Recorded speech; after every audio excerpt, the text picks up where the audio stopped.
Vocês acham que o filme La Chorona é só uma lenda de terror ou um filme comum? E se eu te disser que o filme de Jairo Bustamante é baseado em fatos reais? Um genocídio indígena na Guatemala. Aqui o fantasma não assombra apenas por medo, ele carrega a voz das vítimas e transforma a dor em justiça. Ficção e realidade se encontram e a assombração vira memória coletiva no filme La Chorona de 2019.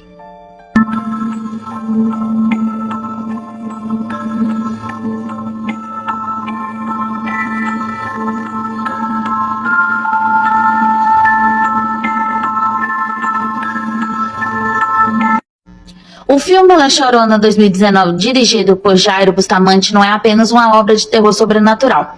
Ele se ancora em fatos históricos reais. O genocídio indígena ocorrido na Guatemala nos anos de 1980, durante a ditadura de Efraín Ríos Montt.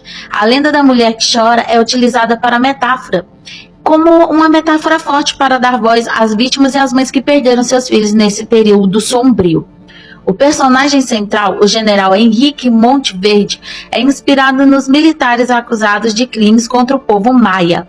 Enquanto enfrenta julgamento, sua casa é cercada por protestos e dentro dela surgem manifestações sobrenaturais ligadas à figura da Chorona. Assim, o fantasma não é apenas uma assombração, mas um símbolo de memória histórica e da justiça que retorna para assombrar os culpados. A lenda e a história real. Na lenda popular, a mulher chorona é uma mulher que matou seus filhos e vaga chorando à beira de rios e lagos buscando-os eternamente. Na história da Guatemala, milhares de indígenas maias e Xiu foram mortos em campanhas militares. As mães que choram pelos filhos desaparecidos tornam-se a verdadeira chorona da realidade. No filme, a lenda é transformada em metáfora da dor coletiva e da exigência de justiça. E a diferença entre a ficção e a realidade é que na ficção a Chorona aparece como espírito vingativo que invade a casa do general, trazendo medo e punição. E na realidade, a figura da Chorona simboliza as mulheres indígenas e a memória de um país marcado pela violência e pela impunidade. Literalmente, o fantasma deixa de ser apenas mito de terror e se torna a voz dos mortos, exigindo reconhecimento histórico. Já a comparação com o cinema comercial, A Chorona 2019 é de Jairo Bustamante, Guatemala, baseada em fatos reais que mistura mito ancestral com denúncia política. O fantasma é metáfora da justiça histórica. Já o The Curse of La Chorona 2019 de Michael Chaves dos Estados Unidos da América não possui ligação com fatos históricos. Faz parte do universo de invocação do mal, que retrata a Chorona apenas como um espírito vingativo em busca de crianças. Assim, Bustamante transforma a lenda em denúncia social e memória coletiva, enquanto a versão norte-americana se limita ao entretenimento e terror. A diferença central está no enraizamento. A diferença central está no enraizamento histórico em La Chorona da Guatemala, onde o mito serve para revelar crimes reais e dar voz às vítimas. Já na versão hollywoodiana, ela é apenas ficção. Se você sabia, se você gostou dessa curiosidade e já assistiu o filme, segue, curte, compartilha e publica, coloca nos seus favoritos, deixa like e comentário que é muito importante. Até a próxima curiosidade de filmes baseados em fatos reais de terror. O filme O Exorcismo de Emily Rose 2005 é inspirado no caso real de Anneliese Michael, um jovem alemã que perdeu a vida em 1976 após dezenas de sessões de exorcismo.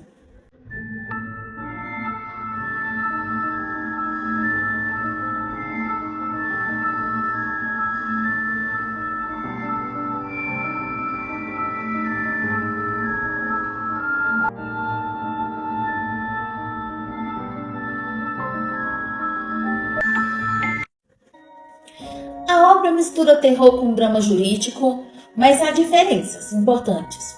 No cinema, a narrativa enfatiza o sobrenatural e o julgamento nos Estados Unidos da América, enquanto na realidade o caso ocorreu na Alemanha e envolveu questões médicas, religiosas e legais. Lançado em 2005, dirigido por Scott Derrickson, mistura terror sobrenatural com drama de tribunal. Conta a história de Emily Rose, uma jovem que, após alegar estar possuída, passa por um exorcismo e perde a vida. O foco é no julgamento do padre acusado de homicídio culposo, com debates entre ciência e fé. A história real. Anneliese Michael, ela nasceu em 1952 na Alemanha e teve um diagnóstico médico aos 16 anos que se tratou de dizer que ela tinha epilepsia e mais tarde depressão. Sofria convulsões e relatava ouvir vozes durante orações. Entre 1975 e 1976, passou por 67 sessões de exorcismo conduzidas por 2 padres. Perdeu a vida em 1º de julho de 1976, aos seus 23 anos, de desnutrição e desidratação, pesando apenas 30 quilos. Qual foram as consequências legais? Os pais e os padres foram julgados e condenados por homicídio culposo em 1978. O filme dramatiza um conflito entre ciência e religião, deixando em aberto se Emily estava realmente possuída. Na realidade, a maioria dos especialistas considera que Anneliese sofria de problemas neurológicos e psicológicos agravados pela crença religiosa da família. O caso se tornou símbolo da tensão entre a fé e a medicina e responsabilidade legal. A história real realmente foca que Anneliese Michael, na Alemanha dos anos 70, era uma época que a fé católica ainda pulsava forte em pequenas cidades, mas a medicina moderna já avançava com diagnósticos e tratamentos, muitos tratamentos na época. Anneliese Michael, uma jovem de olhos profundos e semblante doce, começou a sofrer convulsões na adolescência. E os médicos chamaram de epilepsia já no início, já teve esse diagnóstico. Mas para ela as crises eram mais do que descargas elétricas no cérebro. Eram vozes que sussurravam durante as orações e sombras que se insinuavam nos cantos do quarto. Uma sensação de estar tomada por algo maior e terrível. Com o tempo, os sintomas se agravaram. Ela recusava comida, dizia ver demônios, gritava durante a noite. Seus pais, profundamente religiosos, buscaram a ajuda da igreja. 2 padres aceitaram realizar o ritual de exorcismo. Foram 67 sessões registradas em gravações que ainda hoje circulam como testemunhos inquietantes. No entanto, o corpo de Anneliese não resistiu. Em julho de 1976, ela perdeu a vida de desnutrição e desidratação, pesando apenas 30 quilos. O caso foi parar nos tribunais e os pais dos padres foram acusados realmente de homicídio culposo, condenados por negligência, mas receberam apenas penas leves. O filme Emily Rose, quase 3 décadas depois, Hollywood transformou essa tragédia em arte. No filme Emily Rose, e é uma jovem americana que, após experiências aterrorizantes, passa por um exorcismo conduzida pelo padre Moore. A narrativa se divide entre o terror sobrenatural, as visões, os ataques noturnos, os rituais e o drama jurídico onde a ciência e fé se enfrentam diante de um júri. O roteiro ele não busca apenas assustar, ele coloca o espectador diante de uma pergunta essencial: o que matou a Amy? Foi a epilepsia, a psicose ou forças invisíveis que a medicina não pode explicar? Diferenças entre realidade e ficção é muito grande. Vamos analisar as diferenças. Lugar e tempo. O caso real ocorreu na Alemanha nos anos 70, correto? O filme se passa nos Estados Unidos contemporâneo. Os personagens Anneliese se torna a Emily Rose e os padres alemães viram um único sacerdote americano no filme. O exorcismo, na realidade, foram dezenas de sessões na vida real, mas no filme apenas algumas são mostradas. E bem intensas e cinematográficas, é claro. Na perca da vida, no mundo real, a causa realmente foi a desnutrição, mas no cinema a narrativa deixa um espaço para o mistério. O tribunal. O julgamento alemão foi mais burocrático e médico. O filme já dramatiza o embate entre advogados, testemunhas e especialistas, como se fosse um duelo entre ciência e religião. O caso de Anneliese Michael é uma tragédia humana marcada pela fragilidade de uma jovem dividida entre doença e fé, entre vozes internas e expectativas externas. O filme, por sua vez, é uma parábola moderna, ele não quer dar respostas, mas provocar inquietação. Ao assistir, nós somos colocados na mesma posição do júri. e precisamos decidir se acreditamos na explicação médica ou na possibilidade do sobrenatural. É como se a história realmente fosse um espelho sombrio da condição humana e o filme fosse a versão dramatizada desse espelho, refletindo não apenas a dor de uma jovem, mas também o eterno conflito entre razão e mistério. Se você já assistiu, se você já conhecia, sabia que era uma história real, deixa aqui nos seus comentários, me segue, curte, compartilha, republica, coloca nos seus favoritos. O seu like também é muito importante para dar força no vídeo. E até a próxima curiosidade sobre filmes que são baseados em fatos reais. Vocês sabiam que Stranger Things foi baseado em fatos reais? Imagine um mundo em que os limites entre realidade e ficção se desfazem como névoa, um mundo onde experimentos secretos do governo conduzidos nas sombras da Guerra Fria se entrelaçam com monstros de dimensões paralelas e crianças dotadas de poderes extraordinários. Esse é o universo de Stranger Things, uma série que não apenas entretém, mas desperta inquietante pergunta: até onde a ficção se inspira em fatos reais? O projeto MKUltra, a realidade oculta. Nos anos de 1950, em meio ao medo da expansão soviética, a CIA lançou o projeto MKUltra. O seu objetivo era tão ambicioso quanto perturbador, que era descobrir formas de controle mental. DROGAS, como LSD, eram administradas em voluntários e muitas vezes em pessoas sem consentimento. Técnicas de privação de sono, isolamento e manipulação psicológica eram usadas para quebrar resistências.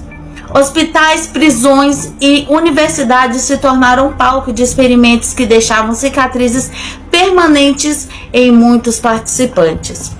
O projeto foi oficialmente encerrado em 1973, mas o seu legado permanece como um dos capítulos mais sombrios da história americana. Stranger Things, a ficção que espelha o real. Na série, o laboratório é em Hawkins, né? Hawkins é o epicentro de mistérios e abusos. As crianças como Eleven são submetidas a testes que ampliam suas habilidades psíquicas, ecoando horrores do MKUltra. A mãe de Eleven, Terry Eves, participa de experimentos sem saber das consequências, refletindo casos reais de pessoas enganadas pelo governo. O isolamento é o trauma vividos por Eleven, que são metáforas das sequelas deixadas nos participantes do projeto. O pano de fundo científico e conspiratório dá credibilidade à narrativa. E dá toda essa credibilidade mesmo quando monstros como Demogorgon e o Mundo Invertido entram em cena. Assim, Stranger Things constrói uma ponte entre o real histórico e o fantástico imaginário, tornando sua trama ainda mais envolvente. E a conclusão é o fascínio do mistério. O poder de Stranger Things está em sua habilidade de misturar fatos históricos perturbadores com fantasia eletrizante. Ao evocar o MKUltra, a série nos lembra que a realidade pode ser tão assustadora quanto a ficção e que muitas vezes a linha que separa uma da outra é tênue, quase invisível. No fim, o que prende o espectador não é apenas o Demogorgon ou o Mundo Invertido, mas a sensação de que por trás da tela existe um eco de verdade. Os criadores de Stranger Things, os irmãos Duffer, já afirmaram que a série não é uma reprodução literal de fatos históricos, mas sim uma obra de ficção inspirada em elementos reais como o projeto MKUltra que eu já citei e teorias da conspiração da Guerra Fria.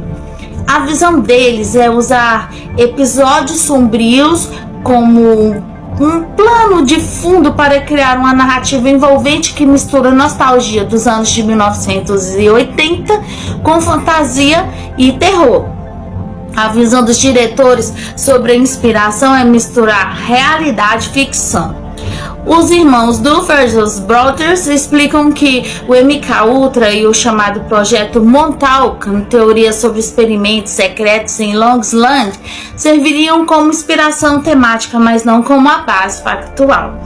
Então a atmosfera e o mistério envolvente que eles queriam era que o público sentisse que havia algo real por trás da história, aumentando a tensão e a credibilidade.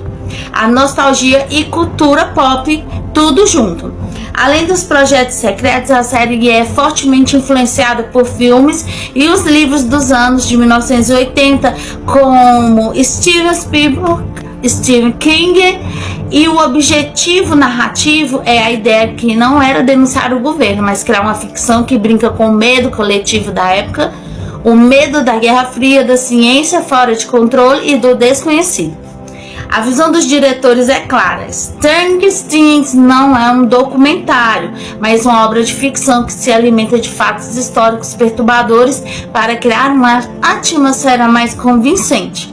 Eles usam o MK-Ultra como inspiração para dar profundidade ao enredo, mas o transformam em uma história fantástica que mistura terror, aventura e nostalgia. Por isso que está fazendo tanto sucesso e é muito legal.